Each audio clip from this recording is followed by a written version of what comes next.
Welcome to news alerts. Telangana రాష్ట్ర ముఖ్యమంత్రి Revanth Reddy MLC ఎన్నికల ప్రచారంలో భాగంగా నిజామాబాద్ లో పట్టభద్రులతో నిర్వహించిన ఆత్మీయ సమ్మేళనంలో పాల్గొని మాజీ ముఖ్యమంత్రి కేసీఆర్ హయాంలో రాష్ట్ర ఆర్థిక పరిస్థితి ఎలా దిగజారిందో వివరించారు. ఆయన మాట్లాడుతూ మిగులు బడ్జెట్ తో ఉన్న తెలంగాణను కేసీఆర్ పాలనలో 7 లక్షల కోట్ల అప్పుల కుప్పగా మార్చేశారని ఆగ్రహం వ్యక్తం చేశారు. ఈ అప్పుల వల్ల రాష్ట్రం ప్రతి నెల 6,500 కోట్ల వడ్డీ చెల్లించాల్సిన పరిస్థితి ఏర్పడిందని, ఇది గత ప్రభుత్వ నిర్లక్ష్య పాలనకు నిదర్శనమని పేర్కొన్నారు. మీరు ఎవరికి మద్దతు ఇస్తున్నారని చెప్పి నేను వేదిక మీద నుంచి అడుగుతున్నా. ఇవాళ ఈ రహస్యం ఏంది, ఈ గూడుపుటాని ఏంది, మీరు ఢిల్లీలో చేసిన మంతనాలు ఏంటి అని చెప్పి ఈ రోజు ఈ వేదిక మీద నుంచి అడుగుతున్నా. నేను అదే విధంగా 2023 డిసెంబర్లో జరిగిన ఎన్నికల్లో మీ అధికారం కోల్పోయారు. 2024 పార్లమెంట్ ఎన్నికల్లో 8 సీట్లలో మీకు డిపాజిట్లు పోతే బీజేపీ వాళ్ళు 8 సీట్లలో గెలిచారు. మీ డిపాజిట్లు పోతే ఎట్లా, అవే సీట్లలో బీజేపీ వాళ్ళు గెలుస్తారు ఎట్లా? ఇంత లెక్క మా తెలంగాణ 4 కోట్ల ప్రజలకు అర్థం అయితలేదా? ఇవాళ మీరు మీ డిపాజిట్లు ఒడగొట్టుకొని మీ ఓట్లను బీజేపీ వాళ్ళకి వేపించి బీజేపీ వాళ్ళని గెలిపించారు. సరే, మీరు చీకట్లో ఏం మాట్లాడుకున్నారో, మీరు చీకట్లో ఏం అల్లాయి బల్లాయి చేసుకున్నారో నేను అడగదలుచుకోలే. మరి బీజేపీ వాళ్ళు గెలిచి ఇవాళ 8 మంది ఎంపీలు గెలిచిండ్రు. ఆదిలాబాద్ నుంచి గెలిచిండ్రు, నిజామాబాద్ నుంచి గెలిచిండ్రు, కరీంనగర్ నుంచి గెలిచిండ్రు, మెదక్లో గెలిచిండ్రు. ఇవాళ 4 ఎంపీలు ఉన్నారు, దాదాపుగా 7 మంది ఎమ్మెల్యేలు ఈ ప్రాంతం నుంచే ఉన్నారు బీజేపీ వాళ్ళకు. మరి మోడీ నుంచి ఏమి తీసుకొచ్చిర్రని నేను అడుగుతున్నా. ఇవాళ మిమ్మల్ని 8 మంది ఎంపీలను 8 మంది ఎమ్మెల్యేలను గెలిపిస్తే తెలంగాణ రాష్ట్రానికి మీరు తెచ్చిందేంది, మోడీ తీసుకొచ్చి ఇచ్చిందేందని నేను ఈరోజు మిమ్మల్ని అడుగుతున్నా. కేవలం మా ఓట్లు కావాలి, మేము ఇచ్చే సీట్లు కావాలి, మీరు ప్రధానమంత్రులు కావాలి, లేకపోతే మీరు ఈరోజు మీరు మంత్రులు కావాలి. కానీ మరి తెలంగాణ ప్రజలకు మీరు ఇచ్చేదేంది, మిమ్మల్ని నమ్మేది ఎట్లా అని నేను అడుగుతున్నా. ఇవాళ మళ్ళా ఓట్ల కోసం వచ్చారు పట్టభద్రులలో. ఏం చేస్తారు మీరు? ఏం చేసింది 12 ఏళ్లలో? నరేంద్ర మోడీ గారు ప్రధానమంత్రి అయ్యి 11 సంవత్సరాలు దాటి ఇవాళకి 12 సంవత్సరాలు అవుతున్నది. ఈ 12 సంవత్సరాలలో తుమ్మిడేటి దగ్గర ఈ రోజు ప్రాజెక్టు కట్టుకోవడానికి గోదావరి జలాలకు మహారాష్ట్ర నుంచి మీరు అనుమతి ఇప్పించిండ్రా? ఒకవేళ తుమ్మిడేటి దగ్గర ప్రాజెక్టు కట్టనికే మహారాష్ట్ర అనుమతి ఇచ్చినుంటే ఇవాళ ఆదిలాబాదు జిల్లా 1,50,000 ఎకరాలు సస్యశ్యామలమై పసిడి పంటలు పండుతుండే ఆదిలాబాదు బిడ్డలు ఆదివాసీలు ఇవాళ వాళ్ళ బతుకులలో వెలుగు వస్తుండే. ఇవాళ ఈ ఆదిలాబాదు జిల్లా నేను పిసిసి అధ్యక్షుడిగా బాధ్యత తీసుకున్న తర్వాత మొట్టమొదట ఇంద్రవెల్లిలో డిప్యూటీ సీఎం పవన్ కళ్యాణ్ పట్టభద్రుల ఎమ్మెల్సీ ఎన్నికల్లో కూటమి అభ్యర్థులను గెలిపించాలని పట్టభద్రుల ఓటర్లకు పిలుపునిచ్చారు. రాష్ట్ర అభివృద్ధిలో మేధావుల పాత్ర కీలకమని, నిజమైన ప్రజాప్రతినిధులను ఎన్నిక చేయాలని ఆయన సూచించారు. ప్రస్తుత ప్రభుత్వం విద్యా వ్యవస్థను మెరుగుపరిచేందుకు కృషి చేస్తోందని, పట్టభద్రుల మద్దతు ఎంతో అవసరమని చెప్పారు. యువతకు మెరుగైన అవకాశాలు కల్పించేందుకు కూటమి ప్రభుత్వం బలంగా నిలుస్తోందన్నారు. పట్టభద్రులు తమ ఓటుతో రాష్ట్ర భవిష్యత్తును మార్చాలని, కూటమి అభ్యర్థులను గెలిపించి ప్రజా సంక్షేమాన్ని ముందుకు తీసుకురావాలని పవన్ కళ్యాణ్ పేర్కొన్నారు. అందరికీ నా హృదయపూర్వక నమస్కారాలు. రాష్ట్రాన్ని అభివృద్ధి చేసుకోవటం ప్రతి ఒక్కరి బాధ్యత. విద్యావంతులు, విజ్ఞులు, మేధావులు, పట్టభద్రులైన వారందరూ మన ఆంధ్రప్రదేశ్ రాష్ట్ర పునర్నిర్మాణ యజ్ఞంలో భాగస్వాములు కావాలి. మౌలిక వస్తువుల కల్పన, ఉపాధి అవకాశాల మెరుగుదల ద్వారా రాష్ట్ర ఆర్థిక పురోగతి సాధ్యమవుతుంది. సంక్షేమ కార్యక్రమాలను మరింత మెరుగైన రీతిలో ముందుకు తీసుకెళ్లగలం. సార్వత్రిక ఎన్నికల్లో కూటమికి ఎంత బలంగా నిలిచారో అదే స్ఫూర్తిని పట్టభద్రుల ఎమ్మెల్సీ ఎన్నికలోనూ చూపి మద్దతు ఇవ్వాలని కోరుచున్నాను. ఈ నెల 27వ తేదీన జరిగే ఎమ్మెల్సీ ఎన్నికల్లో ఉమ్మడి తూర్పుగోదావరి, ఉమ్మడి పశ్చిమ గోదావరి జిల్లాల నుంచి కూటమి అభ్యర్థిగా శ్రీ పేరాబత్తుల రాజశేఖరం గారు పోటీ చేస్తున్నారు. వారికి మొదటి ప్రాధాన్యం ఓటు వేసి గెలిపించవలసిందిగా విజ్ఞప్తి చేస్తున్నారు.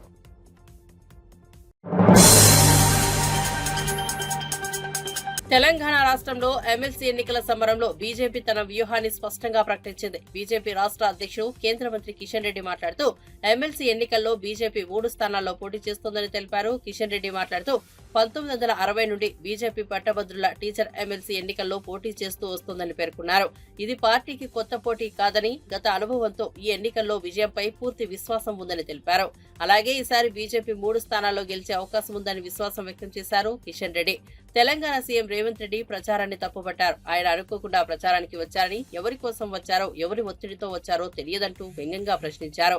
అంతేకాక బహిరంగ సభలు పెట్టుకున్నారు. శాసనసభ ఎన్నికల్లో ఏ విధంగా బురద జల్లే ప్రయత్నం చేశారో ఈ రోజు కూడా అదే చేశారు అంటూ రేవంత్ రెడ్డి విధానాన్ని విమర్శించారు. ఈ రాష్ట్రంలో ఉన్నటువంటి రైతులందరూ కూడా మరి అందరికీ అన్ని రకాలుగా సహకారం అందించినట్టు, మహిళలకు సహకారం అందించినట్టు ఈరోజు రేవంత్ రెడ్డి ప్రసంగం ఉన్నది. నేను ఒకటే మనవి చేస్తా ఉన్నాను. ఆయన చెప్పాడు ముస్లింలు బీసీలుగా చేరిస్తే తప్పేంటి అని. బరాబర్ తప్పేది. ఈ హైదరాబాద్ నగరంలో 150 మున్సిపల్ డివిజన్లుంటే అందులో 50% సీట్లు బీసీ సామాజిక వర్గాలకు రిజర్వ్ చేస్తే కార్పొరేషన్లో కార్పొరేటర్లు, అందులో 30% పైన అంటే 30 సీట్లకు 50 సీట్లలో 30 సీట్లకు పైగా మజ్లిస్ పార్టీ అభ్యర్థులే గెలిచినటువంటి పరిస్థితి హైదరాబాద్లో ఉంది. ఈ ప్రమాదాన్ని మేము హెచ్చరిస్తున్నాం. గతంలో కూడా బీసీడీలో కొంతమంది ముస్లింలు కులపరంగా వెనుకబడినటువంటి వాళ్ళు ఉన్నారు. కానీ ఈరోజు రేవంత్ రెడ్డి మొత్తం ముస్లింలు ఉన్నటువంటి 99% మందిని బీసీలుగా తీసుకొచ్చి బీసీలలో కలిపి బీసీలకు అన్యాయం చేస్తుంటే తప్పకుండా ప్రశ్నించాల్సినటువంటి బాధ్యత అన్ని రాజకీయ పార్టీలు ఉంది. కాబట్టి మేము మాట్లాడుతూ ఉన్నాం. మీరు బుజ్జగింపు రాజకీయాలకు అలవాటు పడ్డారు కాబట్టి, ఓటు బ్యాంకు రాజకీయాలకు అలవాటు పడ్డారు కాబట్టి, ఆ రాజకీయాలను మీరు ప్రోత్సహిస్తారు కాబట్టి మీరు మరి ఈ యొక్క మతపరమైన రిజర్వేషన్స్ను మేము వ్యతిరేకిస్తున్నాము. బీసీల రిజర్వేషన్స్ మేము ఎప్పుడూ వ్యతిరేకించలేదు. ఒక ముఖ్యమంత్రి స్థాయిలో ఉన్నటువంటి వ్యక్తి ఈ రకంగా దిగజారి మాట్లాడడం, పచ్చి అబద్ధాలు మాట్లాడము, పచ్చి మోసపూరితమైనటువంటి మాట్లాడము, మరి కేసీఆర్కు రేవంత్ రెడ్డికి ఏమాత్రం తేడా లేదు. కేసీఆర్ కూడా అదే విధంగా మాట్లాడేటువంటి వాడు. ఎస్ఎల్బీసీ టన్నెల్లో చిక్కుకున్న 8 మందిని సురక్షితంగా బయటకు తీసుకొచ్చేందుకు ప్రభుత్వం తీవ్రంగా ప్రయత్నిస్తోందని మంత్రి కోమటిరెడ్డి వెంకటరెడ్డి చెప్పారు. టన్నెల్ వద్ద కొనసాగుతున్న సహాయక చర్యలను సీనియర్ నేత జానారెడ్డితో కలిసి పర్యవేక్షించారు. ఈ సందర్భంగా మీడియాతో మాట్లాడారు. ఓవైపు 8 మంది ప్రాణాపాయ స్థితిలో ఉంటే బీఆర్ఎస్ నేతలు విమర్శలు చేయడం తగదని హితవు పలికారు. ఘటనా స్థలానికి సీఎం రాలేదంటూ ఎక్స్ వేదికగా కేటీఆర్ చేసిన వ్యాఖ్యలపై మంత్రి మండిపడ్డారు. కెపాసిటీ అయితే 6000 క్యూసెక్స్ ఫుల్ కెపాసిటీ అయితే 4 లక్షల ఎకరాలు ఇచ్చుకుంటూ దేవరకొండ పెద్ద ఊరితో పాటు నల్గొండ నగరికల్ కాన్ఫరెన్స్ వరకు నీళ్ళు సాగునీరుతో పాటు ఫ్లోరైడ్ మొత్తం మాయం చేస్తూ ఎప్పుడు గ్రావిటీతో నడిచే ప్రాజెక్టు మా కలల ప్రాజెక్టులో ఈ ఇన్సిడెంట్ ఇప్పటి వరకు దాదాపు 9.5 కిలోమీటర్లు మాత్రమే మిగిలింది. ఏ ఒక్క చిన్న ఇన్సిడెంట్ జరగకుండా సంఘటన జరగలేదు. అని ఇంత పెద్ద సంఘటన ఒకటేసారి జరగగానే నిజంగా కూడా అందరం కూడా బాధపడుతూ మాది ఒకటే కోరిక, మాది ఒకటే, మేము దేవుని ప్రార్థించేది ఒకటే, ఫస్ట్ మా కోసం మా ప్రాజెక్టుని కష్టపడటానికి 1000 కిలోమీటర్ల కుటుంబాలను వదిలిపెట్టి అస్సాం, జార్ఖండ్, మధ్యప్రదేశ్, ఉత్తరప్రదేశ్కి వెళ్ళి వచ్చి చిక్కిపోయిన 8 మంది వాళ్ళని ఏ విధంగా ప్రాణాలతో బయటికి తీసుకురావాలనే ఈరోజు మా గౌరవ ముఖ్యమంత్రి రేవంత్ రెడ్డి గారు కానివ్వండి, ఇరిగేషన్ మినిస్టర్ ఉత్తమ్ కుమార్ రెడ్డి గారు, జూపల్లి కృష్ణారావు గారు, అలాగే పెద్దలు జానారెడ్డి గారు కూడా రోజు పర్యవేక్షిస్తూ ఈరోజు స్వయంగా ఇక్కడ తెలుసుకొని కొన్ని సలహాలు ఇవ్వడానికి వారు రావడం, ఇక్కడ స్థానిక ఎమ్మెల్యే మా వంశీకృష్ణ కానీ, బాలునాయక్ కానీ, జయవీర్ కానీ, నేను ఈరోజు స్వయంగా రావడం, మధ్యలో 2 డేస్ నేను లేకపోవడంతో రోజు ఫోన్లో గంట మాట్లాడుతూ, కానీ ఆ 8 మందిని ప్రాణాలతో తిరిగి రావాలనే ఆ శ్రీశైల మల్లారెడ్డిని కూడా ప్రార్థిస్తున్నాం అని ఎక్కడో కూడా మాకు ఆశ ఉన్నది. అందుకని ఇలా ఎన్డీఆర్ఎఫ్, ఆర్మీ, ఎస్డీఆర్ఎఫ్, సింగరేణి, ఇంకా ఆర్మీ వాళ్ళు కొత్త మిషనరీ కూడా ఢిల్లీకి వెళ్ళి తెప్పిస్తున్నా అని చెప్పి మన తెలంగాణ ఇన్ఛార్జ్ ఆర్మీ ఆఫీసర్ ఇప్పుడే చెప్పడం జరిగింది. మేము ఒకటే కోరుకుంటున్నాం, తప్పకుండా వీళ్ళు ఇప్పుడు కూడా రెస్క్యూ టీం లోపల ఒకటి ఉన్నది. దేశ విదేశాలలో ఇలాంటి సంఘటనలు జరిగినప్పుడు దీన్ని పరిష్కారం చూపిన వాళ్ళందరినీ కూడా ఇక్కడ పిలిపించినాం. అందుకని మేము రాజకీయాలను వాళ్ళని విమర్శించినా వాళ్ళ విజ్ఞతకే వదిలిపెడుతున్నాం. ముఖ్యమంత్రి గారు ఎందుకు రాలేదు, వారు ఎందుకు రాలంటే 3 మినిస్టర్లము, క్యాబినెట్, ఎమ్మెల్యేలము, ఇంతమంది టెక్నికల్ టీం వచ్చి ముఖ్యమంత్రి గారు వచ్చాయి. ఇక్కడ సెక్యూరిటీ పరంగా కానీ ఈ వర్క్స్కి ఇబ్బంది కలగొద్దని వారు రాలే. దాని మాత్రాన ఇవాళ కేటీఆర్ ఎటు కూడా ట్విట్టర్ దొరికిందని చెప్పి ఇది మంచి పద్ధతి కాదు. కేటీఆర్ నువ్వు కొంచెం సంస్కారం నేర్చుకో. నువ్వు నీ రాజన్న సిరిసిల్లాలో పోయిన 3 ఏళ్ల కింద కాళేశ్వరం కడుతున్నప్పుడు 7 మట్టి జల సమాధి అయ్యిండ్రు. నువ్వు పోయి చూసినావు, అప్పుడు నీకేం పని ఉండే? శాసనసభలో సభ్యత్వం రద్దవుతుందనే భయంతోనే వైఎస్ జగన్మోహన్ రెడ్డి అసెంబ్లీకి అలా వెళ్లి ఇలా వచ్చారని టీడీపీ నేత బీటెక్ రవి విమర్శించారు. వైఎస్ఆర్సీపీకి చెందిన 10 మంది ఎమ్మెల్యేలు తమ సభ్యత్వాలు కోల్పోతే ఉప ఎన్నికల్లో గెలవలేమని జగన్మోహన్ రెడ్డిపై ఒత్తిడి తెచ్చారని చెప్పారు. గత్యంతరం లేని పరిస్థితుల్లో జగన్ అసెంబ్లీకి వెళ్లారని బీటెక్ రవి అన్నారు. ఎంపీ అవినాష్ రెడ్డి వ్యాఖ్యలు హాస్యాస్పదంగా ఉన్నాయని ఎద్దేవా చేశారు. చక్కబెడదాంలే అనుకుంటే కోరిక పోయినాడంట, ఇంక మళ్ళీ రేపటి నుంచి రాడంట. అంటే సంతకం కోసం పోయినాడనేది వచ్చి క్లియర్గా అర్థమవుతోంది. ఒక రకమైన భయం అనేది స్టార్ట్ అయింది ఎవరిలో, మిగతా 10 మంది ఎమ్మెల్యేలలో. ఆ 10 మంది ఎమ్మెల్యేలు కూడా అనేక రకమైనటువంటి ఒత్తిళ్లు జగన్మోహన్ రెడ్డి మీద విపరీతమైన ఒత్తిడి తేవడం. ఇది మా సభ్యత్వాలు కూడా క్యాన్సిల్ అవుతాయి, అన్నీ కన్నా మళ్ళీ బై ఎలక్షన్స్ పోతే 4-5 ఓడిపోయినా కూడా మన పరిస్థితి ఆ తర్వాత ఇంతకన్నా దారుణంగా తయారవుతుంది. అయినా మేము అప్పుడు ఏదో నువ్వు ముఖ్యమంత్రిగా ఉండి అప్పుడు ఏదో ఎలక్షన్ పెట్టుకొని అయితే మేము గెలిచాము. ఇప్పుడు మనం ప్రతిపక్షంలో ఉండి ఎలక్షన్ ఫేస్ చేసే ఆ ధైర్యం కూడా మాకు లేదు, ఆ పరిస్థితులు కూడా ఇప్పుడు లేవు. కాబట్టి తప్పకుండా అందరూ ఓడిపోయినా ఆశ్చర్యపోవాల్సిన పనిలే. అలాంటప్పుడు ఊరికే ఉండే పదవి పోగొట్టుకొని మళ్ళీ ప్రజల్లో అసెంబ్లీకి పోలేదనే చెడ్డ పేరు ఒకటి ఇన్ని వస్తున్నాయి. కాబట్టి ఇది మాకు చాలా ఇబ్బందికరము. వాళ్ళు డైరెక్ట్ చెప్పలేదు, కానీ అవసరమైన కానీ అసెంబ్లీకి వచ్చి మమ్మల్ని సంతకం పెట్టను కూడా పోనీకపోతే మేము పార్టీ అయినా కూడా మారే పరిస్థితులు ఉన్నాయని ఇండైరెక్ట్గా ఆయన హెచ్చరించడం జరిగింది. కథ మాదిరి అల్లి మేము ఏదో ప్రతిపక్ష హోదా అడగని పోయినాము అని జస్ట్ అట్లా పోయి ఆ తర్వాత 10 నిమిషాలు ఇట్లా వచ్చినాడు. నీ అంతకు నువ్వే భీష్మించుకొని కూర్చొని పిల్లోని మాదిరి నాకు అది ఇచ్చే పోతాను, అది ఇచ్చేని, అది ఇదని. ఇప్పుడు వాజ్పేయి గారు ఒక్క సీట్ ఉండి పార్లమెంట్లో మాట్లాడడం లేదా? ఆయనకు అప్పుడు మైక్ ఇవ్వలేదా? జైపాల్ రెడ్డి ఒక్క సీటే, పుచ్చలపల్లి సుందరయ్య కానీ వీళ్ళంతా కూడా, అంతకుముందు సిపిఐ వాళ్ళు ఉన్నారు, నోముల నరసింహులు కానీ, వీళ్ళంతా కూడా 1 సీటు 2 సీట్లతో వచ్చి అనర్గళంగా నీకు అసెంబ్లీలో మనం మాట్లాడే విధానము, మన సబ్జెక్ట్ కంటెంట్ చూస్తే స్పీకర్ కాదు ఎవరైనా ఇవ్వాల్సిందే మైకు. తర్వాత ముందే నాకు మైక్ ఇవ్వరు, నాకు ప్రతిపక్ష నాయకుని హోదా ఇచ్చి నాకు సమయం ఇచ్చాది కాబట్టి అప్పుడు నీ సోది అంతా చెప్పుకోవచ్చు అని ఈ రకమైన కండిషన్ పెట్టి ఇట్లా అసెంబ్లీకి రాకుండా ఈయన ఉండడము ఇది చాలా చాలా దురదృష్టకరము. అసలు చాలా చాలా కూడా బాధాకరం. అసలు ఇంత నీకు సేవ చేసి 50 ఏళ్ళ చరిత్ర, ఇంతగా నేను ఎమ్మెల్యే కనిపించి ఇక్కడ నీ కోసం పనిచేసిన వాళ్ళ బిల్లులు కూడా ఇవ్వకుండా పెద్ద పెద్ద కాంట్రాక్టర్లకు కమిషన్లు తీసుకొని బిల్లులు ఇచ్చి వాళ్ళందరినీ నాశనం చేసినాం. ఆ కోపం అంతా ఉంది. ఇప్పుడు గెలిచిన తర్వాత కనీసం అసెంబ్లీకి పోయి మా సమస్యలన్నా మాట్లాడి మమ్మల్ని ఏమైనా గడ్డనేస్తాడనుకుంటే అటు అసెంబ్లీకి పోకుండా ఉండవు. తర్వాత ముఖ్యంగా అవినాష్ రెడ్డి గారు కూడా ఈరోజు మాట్లాడినారు.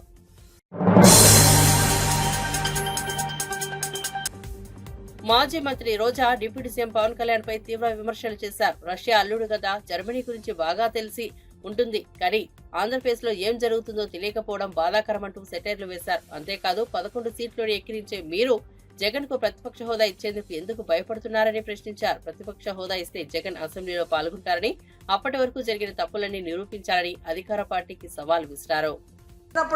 ఇచ్చిన వాగ్దానం ఏ రోజు నెరవేర్చడు, అన్ని వర్గాల వారిని ఎలా అవమానించి మోసం చేస్తాడో తెలిసి కూడా మళ్ళీ ఆయన్ని నమ్మి ఓటేసిన మిమ్మల్ని చూస్తే నాకు జాలేస్తుందని కూడా ఈ సందర్భంగా తెలియజేసుకుంటున్నాను. ఎందుకంటే ఏదైనా చేయగలిగితే అది జగనన్న చేస్తాడు, జగనన్న చేయలేకపోతే ఏ ముఖ్యమంత్రి చేయలేడు అని అనేక ప్రెస్ మీట్లో నేను చెప్పడం జరిగింది. ఎందుకంటే జగనన్న మనసున్న నాయకుడు, ప్రతి మనిషికి మంచి జరుగుతుంది అంటే ఎంత దూరమైనా చేయటానికి ముందుకు వెళ్ళే వ్యక్తి. మరి ఇన్ని వెల్ఫేర్స్, ఇన్ని డెవలప్మెంట్స్, ఇన్ని ఉద్యోగస్తులకి రెగ్యులరైజ్ చేసిన వాళ్ళు ఏదైనా 1-2 చేయలేకపోతే అది ఎందుకు చేయలేదని ఆలోచించి మళ్ళీ ముఖ్యమంత్రి అయిన తర్వాతైనా మాకు చెయ్యండి అని చెప్పి రిక్వెస్ట్ చేస్తుంటే ఈరోజు ప్రజలు బాగుంటారు, మీరు బాగుంటారు, ఈ రాష్ట్రం కూడా అభివృద్ధి వైపుకు పరుగులు తీసుంటుంది. కానీ ఈరోజు ప్రజలు నాశనం అయిపోతున్నారు, రాష్ట్రం నష్టపోతుంది, ఉద్యోగస్తులు నష్టపోతున్నారు. ఈ విషయం ఇప్పటికైనా గమనించాలని ప్రతి ఒక్కరిని కూడా కోరుకుంటున్నాను. అండ్ ఈరోజు ప్రతి ఒక్కరూ మాట్లాడుతున్నారు తెలుగుదేశంలోనూ, ముఖ్యంగా పవన్ కళ్యాణ్ గారు, మేధావి గారు మాట్లాడుతుంటారు, సనాతన యోధుడు. జగనన్న ఈరోజు ప్రజా సమస్యల్ని మాట్లాడటం కోసమే అసెంబ్లీలో ప్రతిపక్ష హోదాను అడుగుతున్నారు. ఎందుకంటే ఒక ప్రతిపక్ష హోదా ఉన్నప్పుడు ఇంత సమయం అని ప్రతిపక్ష పార్టీకి కేటాయిస్తారు కాబట్టి ఈ రాష్ట్రంలో ఉన్న ప్రజల కష్టాల్ని, వాళ్ళు ఏదైతే ఎదురు చూస్తున్నారో వాటిని ప్రభుత్వం దృష్టికి తీసుకురావటం కోసం ఈరోజు అన్న అడుగుతూ ఉంటే వంకర టింకర్గా మాట్లాడతాడు పవన్ కళ్యాణ్ గారు. ఎక్కడో జర్మనీ అంటాడు, రష్యా అల్లుడు కదా, పక్కన జర్మనీ గురించి ఆయనకి బాగా తెలిసి ఉంటుంది. కానీ ఆంధ్రప్రదేశ్లో ఏం జరుగుతుందో ఆయనకు తెలియకపోవడం మాకు బాధాకరం.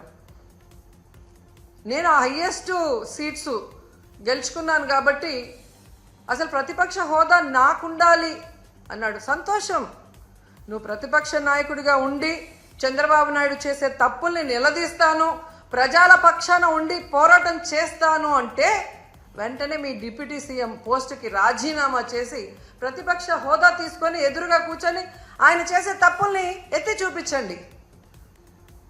ఆ పని మీరు చేయలేరు కదా. చంద్రబాబు నాయుడికి కష్టం అంటే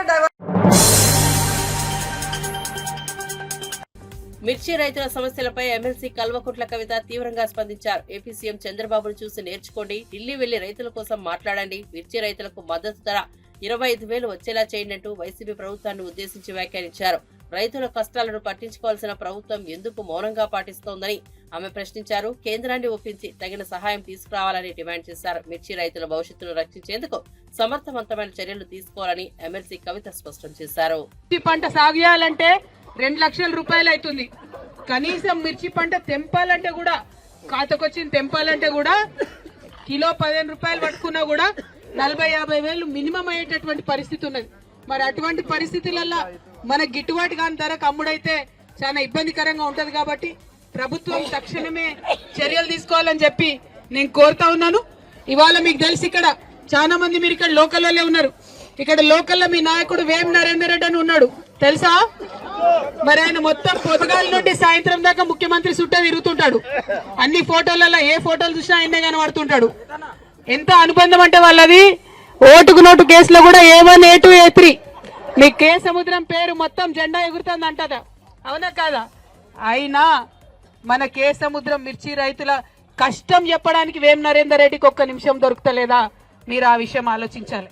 నేనేమంటున్నా అంటే ఇవాళ మనం మిర్చి రైతులం ఇక్కడ ఇబ్బంది పడుతున్నాం, పసుపు రైతులు ఇబ్బంది పడుతున్నాం.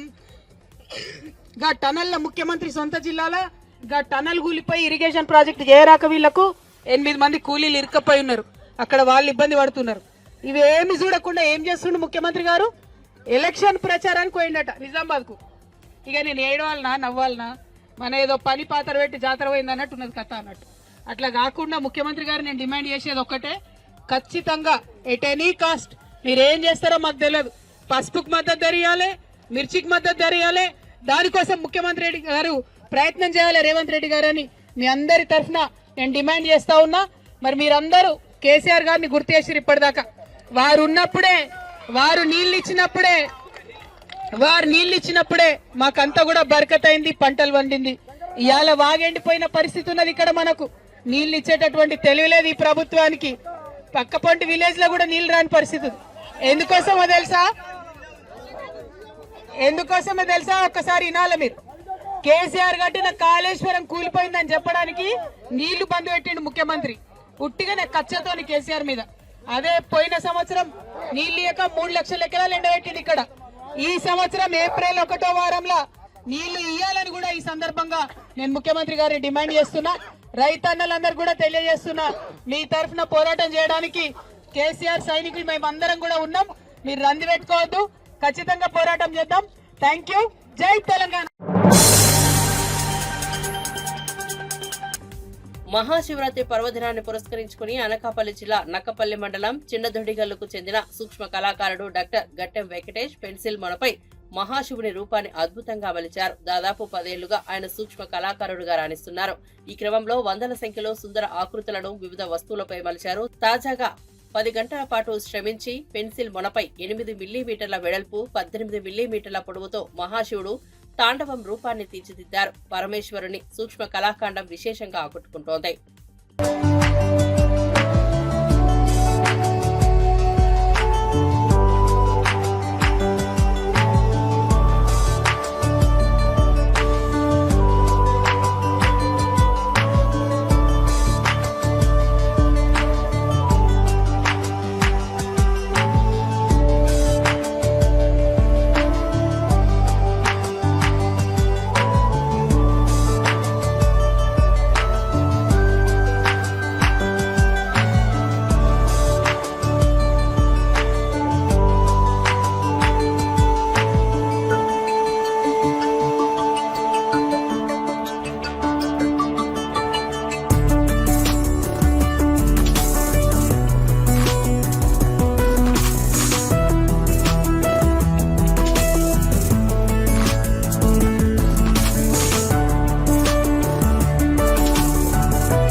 నేను సూక్ష్మ కళాకారుని మరియు Guinness book of world record holder. తాజాగా మహాశివరాత్రిని పురస్కరించుకుని నేను ఈ యొక్క పెన్సిల్ ముళ్ళు పైన శివతాండవాన్ని ఆర్ట్ చేయడం జరిగింది. సో నాకు ఈ ఆర్ట్ చేయడానికి 10 గంటల సమయం పట్టింది. దాని వెడల్పు 8 మిల్లీమీటర్లు, పొడవు 18 మిల్లీమీటర్లు వ్యాయంలో చేశాను. ప్రయాగ్రాజ్ లో జరుగుతున్న మహాకుంభమేళాను బాలీవుడ్ సూపర్ స్టార్ అక్షయ్ కుమార్ సందర్శించారు. సామాన్య భక్తులతో కలిసి ఆయన త్రివేణి సంగమంలో పవిత్ర స్నానం చేశారు. ఈ సందర్భంగా మాట్లాడిన అక్షయ్ కుమార్ ఈసారి జరిగిన కుంభమేళా ఏర్పాట్లను ప్రశంసించారు. గతంలో ఇలా ఉండేది కాదని చెప్పారు. ఇప్పటికే చాలా మంది బాలీవుడ్ ప్రముఖులు కుంభమేళాకు హాజరయ్యారు. బుధవారంతో కుంభమేళా ముగియనుంది.